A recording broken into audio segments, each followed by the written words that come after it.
Well, welcome to another episode of Productivity to Profit. I want to introduce my guest, Carol Scott. She is known as the Relationship Whisperer. Isn't that exciting? She is a trauma-informed development psychologist who shares how the first 2,500 days of our lives determine our skills for relationships. I can't wait to hear all about this. She has realized her life mission to improve the better way to treat each other by teaching you what you have always wanted to know about what makes people tick. Welcome, Carol. Thank you so much, Kathy. I am delighted to be here with you. Oh, I'm so excited because this is a topic, I don't care who you are, that you can learn something from, right? Yes, absolutely. So let's just get into it. I'm just going to ask you, what do you mean by, the first 2,500, days of our lives determine our skills for relationships? I just want to know more about that. And Kathy, that is all pure neuroscience. It's the nerdy part of early childhood development. Our human brains, when we're born, are largely unwired. We have, like, if you think of a communication system, we have the main trunk lines hooked up. Our eyes are hooked up to where the vision is going to be received. Your sensory organs are hooked up in the basic motor structure. But otherwise, all the rest of your brain gets connected and creates meaning and understanding over the first 2,500, well, really a little less than that, about the first 5 years of your life. And 2,500 days is 7 years. So you get the architecture in 5 years. And a lot of actually the architecture for relationships is from birth to 3. Oh my goodness, that's amazing to even think that all that time back there was really has constructed, our lives going forward. Yes. That is, amazing. And I love to learn about the brain. I just in the little bit I do with productivity and stuff and looking at mindset and some of the things that I've realized as I've grown as a productivity expert is, I've realized how some of my former, my younger years have influenced what I think and how I feel now. So can you just tell us a little bit more about that? Sure. During the first 3 years of life, especially right in the very beginning in that first year, we're so dependent as babies on the adults who take care of us. We're utterly dependent on them. And in fact, without them, we would die, surely. And so every interaction we have, every time one of our caregiver adults comes in range to us, everything that happens wires the brain, everything that happens. So from the moment the child opens their eyes and has a contact with the world, neurons are literally finding each other and connecting. Bzz, bzz, there's like little electrical charges. It would sound like popcorn, I think, if you could hear it in the very young brain. And so when the child gets an interaction that, for example, meets their need, they're hungry and somebody comes and picks them up and feeds them, that wires up a part of the connections in your brain that tells you that relationships are safe, people have your back, somebody's there for you when you need them. And if instead you lie in the dark crying for an hour and nobody comes and feeds you, your brain still wires up around that, just differently. Interesting. So how do you think that affects us as adults? That is the key question, isn't it? Because we leave all that behind us, but instead it's the foundation that we build on. So our whole personality structure, our whole way of coping with life is all built around how that wiring went. And for some of us, that went just fine, and maybe there were a few slip ups along the way over those first 5 to 7 years, but mostly we're in good shape. And others of us, we grew up in families where there were lots of difficulties in meeting children's needs and responding and being kind of co-regulating with children emotionally when they're that young is so important. And so we have all these coping strategies and we think we're doing fine, but they really can impede our productivity. So for example, if I've learned that I really can't trust people, one of my coping strategies is to do everything myself, right? Or to just sort of give up and do nothing and wait to be rescued. They're sort of like two ends of a continuum. And neither of those is productivity oriented. And so we have to recognize when, oh, I can't delegate as the boss because I really don't trust they're going to do it if I delegate it. And so I semi-delegate, and then I, micromanage, and I really wind up doing it myself, and productivity is impaired. Oh, I can see that now. So it really does. As I said, I have connected with some of the circumstances, of my younger years and how that has affected us. And the strange thing is we don't know it. We don't realize it until it's brought to our attention, of a situation or whatever. And some of those I'm sure we don't ever remember.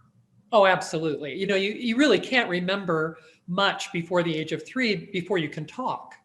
And if you have a memory, it's kind of just like embedded as a body feeling. It's sensory body imagery almost. It's not really, because you don't have any words to talk about it when it happens. So it's not coded in words. But, I think one of the good examples that I could give you, I had the great good fortune to attend the Center for Leadership Development program. It's their initiating 1-week leadership development program back when I was in my early 40s. And it includes a 360 evaluation. So you get feedback from your peers, from your direct reports, and from your supervisors. And it's all packaged and delivered to you during the course of the leadership week, the training week. And so one of the things that I learned from that 360 feedback is that people experienced me as kind of abrupt, and they picked words like brusque, abrasive. And what I realized out of that was that I had a lot of social anxiety that was coming across to other people, not as anxiety, but as I'm in a hurry, I'm too busy for you, I don't want to talk to you right now. And so recognizing from that outward mirror, oh, I've got this coping strategy that makes me want to run away from people because I'm so anxious. That probably doesn't look that good on somebody in my position. I was already in a leadership position. And so I had to do some work on that. I had to recognize that social anxiety and manage it differently. Still have it, just doesn't come across as anymore. Well, I think when we learn and we understand where some of our actions and things that come across, when we understand that, that's the way that we can start changing the way we act or respond to things. So is there any way, you talked about wiring our brain when we're really young. So is there any way to rewire that now that we're older? There absolutely is. The brain is, as we know from like brain trauma, we know that the brain is very plastic. You damage the part of your brain that can talk, another part of your brain can figure out how to talk for you. You damage the part of your brain that knows how to walk, you can relearn how to walk with another part of your brain. And that is also true. You can rewire. It takes, it just like physical therapy repatterns the brain around movement.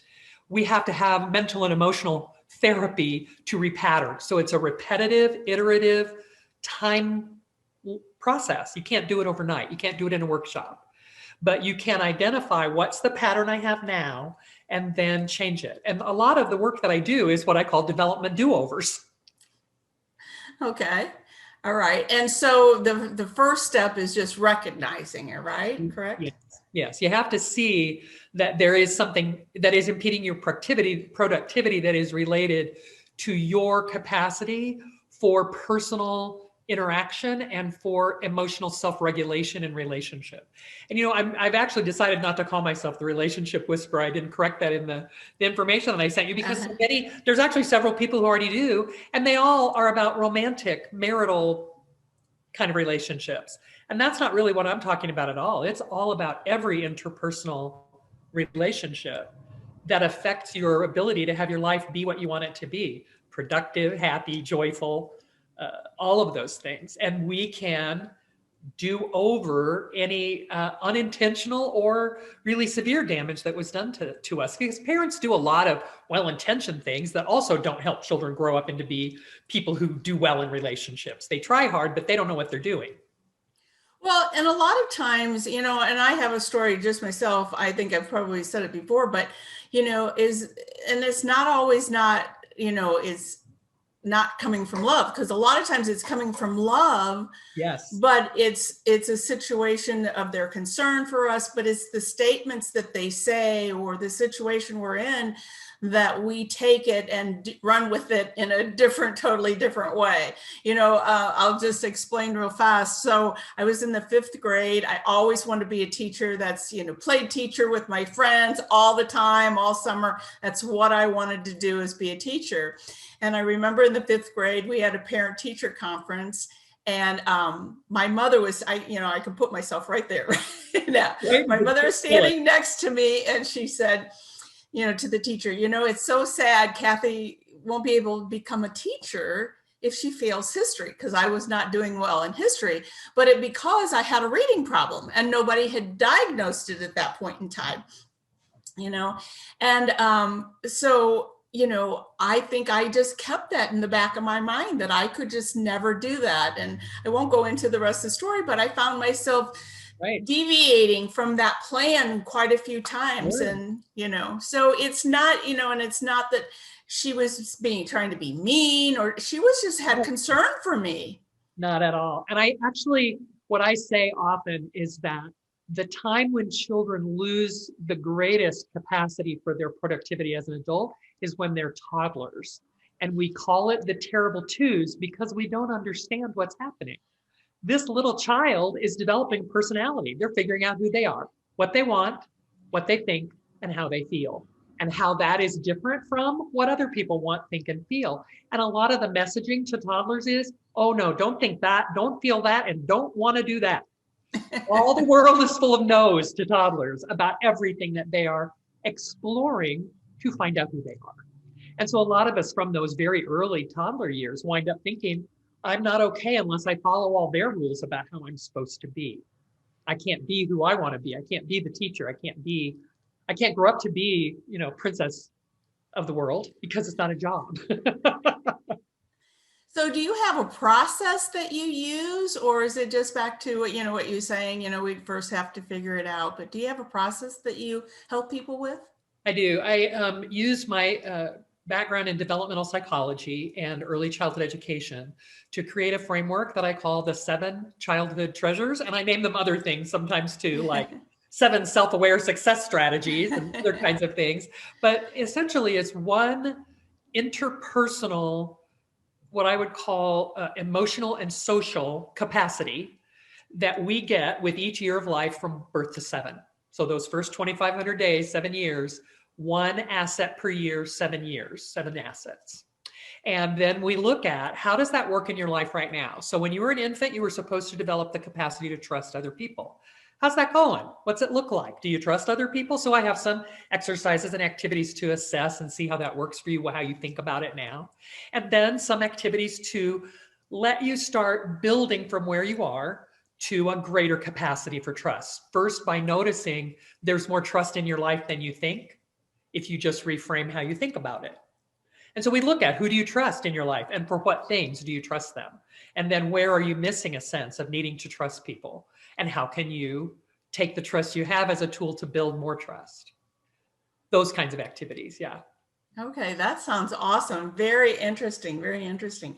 Now, do you find that there's a difference between men and women in this whole area? Well, here's what I have found. The kind of people my work attracts is what I would call women on the rise. Women who have already done some of the basics of, like trauma recovery. Say they've gone to therapy and they've identified that, they had some rough spots in their childhood and they've worked through some of the stuff and they're doing okay. They're not I can't really help women who are at the bottom of, I just am drinking too much and I'm just figuring it out. I mean, if you're just hitting bottom in your life, you're not ready for me yet, is what I want to say. You need to be on the rise. You need to get past some of that basic foundational recovery work if you have it to do. And then when you're seeing, wow, I got some stuff going on here, things are clicking for me, but there seem to be some, I don't know, invisible barriers in my way. I don't have the self-confidence that I ought to have, given what I'm doing and what I know and how much I've studied. I need something to kind of evolve me personally and professionally. That's the kind of people that I work with best. Men have come into my classes and done well too, into my workshops and have gotten some resonance for it, but it seems to attract that category of women in their 30, 40, 50 range, building their careers, getting excited about their business and their successes, and feeling like, is there like something, some big weight on my ankle or something? What is that? That's what I'm here to help with. The what is that? Yeah, that makes so much sense because I think we as women tend to are willing to open up a little bit more, look for that self improvement, that self help type stuff, and once we can get through some of that, then I think we're opened up for a little bit more. I think more men are coming around to that, but I think for a long time they were just too mighty and tough to have to worry about their feelings, right? Yeah, that's interesting, Kathy. The men who have come to my work and really loved it are younger generations. They're not my generation. They're not even the next generation below me. They're like the next one and the next one. Yeah. And I think that that is an evolution of the definition of masculinity, allowing for more of that kind of, there's a social and interpersonal and emotional side to me. Yeah, that just triggers a thought, so think about, when men started becoming stay-at-home moms, or stay-at-home dads and letting, so all that started to shift and change, and then society is okay and, supports that now. And so men can be, on that side of things a whole lot easier. Yeah. So you mentioned workshops. So is that how most people work with you? They work with you one-on-one? All of the above. So you can kind of do it for yourself. You can buy my book. It's called Just Be Your SELF, your self-governed, ego-aware, leading, free self. And that sells on Amazon, on my website, all kinds of places for less than $20. So do it yourself for less than $20. Read the book. It's a workbook. It's a workbook full of the exercises that I offer in my workshops. Do them. I also can do a keynote address at a conference or speak to a room full of people and do workshops that are more interactive for 3 hours at a time. And I coach also individually. So I can meet with people by Zoom or by telephone. It helps that they've already done some of the groundwork, that they already know the work, the framework of the 7 childhood treasures. They've read the book, they've come to a workshop before we get to coaching, of course. Okay. Well, that makes so much more sense because they already have a awareness of your system and your process. And so they've had time to think about that and reflect on that. And I'm sure that makes your coaching a lot more effective. Yes, very much. Very much okay. So. Great. So is there anything else about this topic that you'd like to share? One of the things I always want to tell people is no matter how hard your childhood was or how easy it was, and yet you still can't figure out why things don't work, no matter where you sit, it doesn't have to stay like that. There is another choice, is what I want people to know. And I grew, we have these things now in developmental psychology and early education that we call ACEs, adverse childhood experiences. And there are 10 of them that were identified by research as being particularly damaging. And in fact, not only rewiring our brains, but also creating a long-term health problem. So people who have a lot of adverse childhood experiences tend more often to have life-threatening illnesses like diabetes, heart disease. They tend to be alcoholics more often, have problems with drug abuse, etc. So there's all these long-term adult correlations with the ACEs. And so I always like to tell people, because it's helpful to know, I grew up in a family with 7 ACEs on my head as a little kid. And here I am. I'm okay. I did some therapy. I did some rewiring of my brain. I did some work, and I got out from under all that. It doesn't mean that those things didn't happen to me and that they didn't hurt.